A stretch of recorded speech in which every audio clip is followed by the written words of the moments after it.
आज दुनिया फतवा लगा रही ताज़ादारी मत करो, अलम मत उठाओ।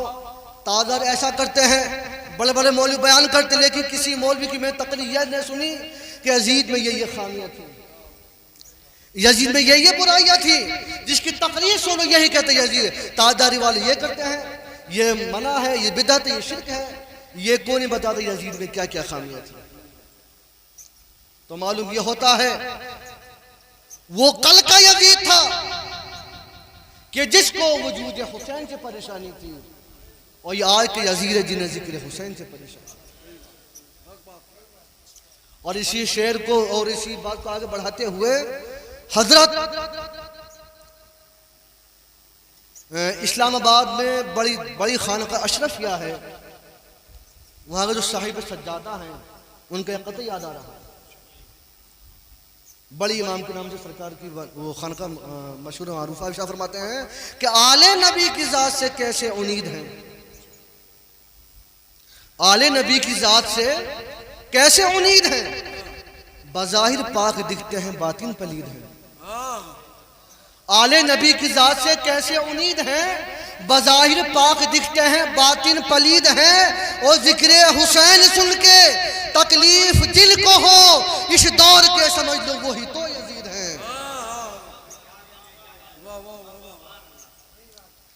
सरकार आलम पना का जुमला ये भी है, जो हमारे बुजुर्गों की निशानियां मिटाना चाहता है, हम उसकी सूरत देखना पसंद नहीं करते।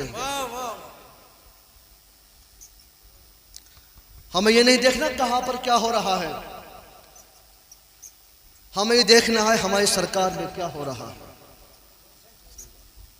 जो ये बुजुर्गान किराम हैं, चाहे वो सैयदना सरकार वारिस पाक हो, चाहे मखदूम अशरफ जहांगीर सिमनानी हो, चाहे निजामुद्दीन महबूब इलाही हो, चाहे साबिर पाक हो, चाहे कुतुबुद्दीन बख्तियार काकी हो, इन बुजुर्गों की सीरत को पढ़ना हमारे लिए सिरात मुस्तकीम है।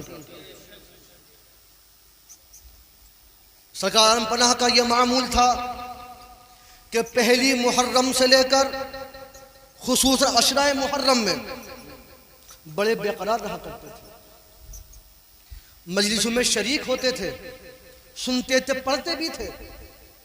जब ज़ईफ़ी का आलम हुआ, कहीं से मजलिस की आवाज़ सुनाई दी तो खादिम का सहारा लेकर मजलिस में जाकर बैठा करते थे,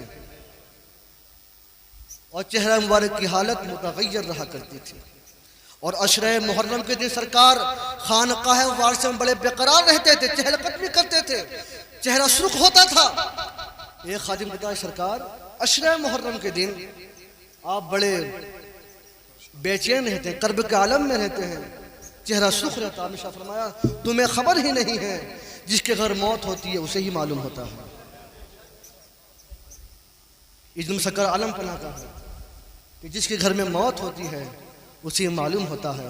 तो सरकार हुसैन सादात थे, हुसैन आपके आबादाद में से हैं, हुसैन का गम आपको मालूम था। तो लिहाजा हमें यह नहीं देखना कहां पर क्या हो रहा है, हम वारसी हैं या अशरफी हैं, किसी खानकाह से हम निस्बत रखते हैं, हमें यह देखना है कि हमारे खानकाह में क्या हो रहा है। हमारे सरकार में अगर अलम उठाए जाते हैं तो हमें भी अलम उठाना है। हमारे सरकार में अगर ताज़िए उठाए जाते हैं हमें भी ताज़िए उठाने हैं। हमारे सरकार में अगर सबीलें लगाई जाती हैं हमें भी सबीलें लगानी है। हमारे सरकार में अगर नोहा ख्वानी होती है हमें भी नोहा ख्वानी करनी है। हमारे सरकार में अगर मजलिसें होती हैं हमें मजलिसें मुनाकिद करनी है।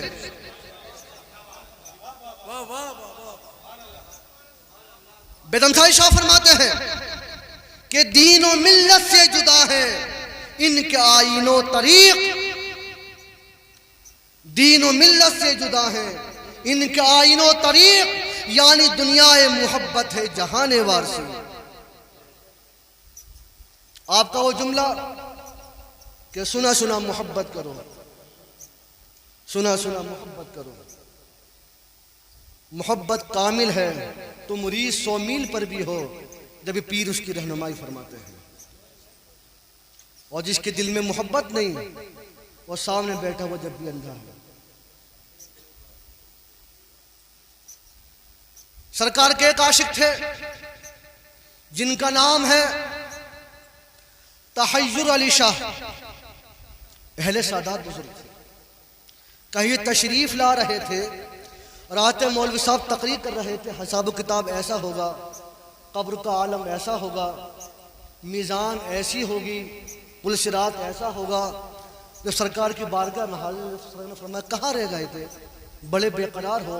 वो फरमा सरकार मैं आ रहा था, रात मौलवी साहब तकरीर कर रहे थे कि पुल सिरात ऐसा है, मीज़ान ऐसा है, कब्र का हिसाब किताब ऐसा है, वो ऐसा है, वह ऐसा। इरशाद फरमाया कि खामोश हो जाओ, फिक्र मत करो, हमें तुमसे मोहब्बत है या तुम्हें हमसे मोहब्बत है, कब्र का हिसाब भी हम दे देंगे, पुल सिरात भी हम पार करवा देंगे, रोज़े महशर हिसाब भी हम दे देंगे।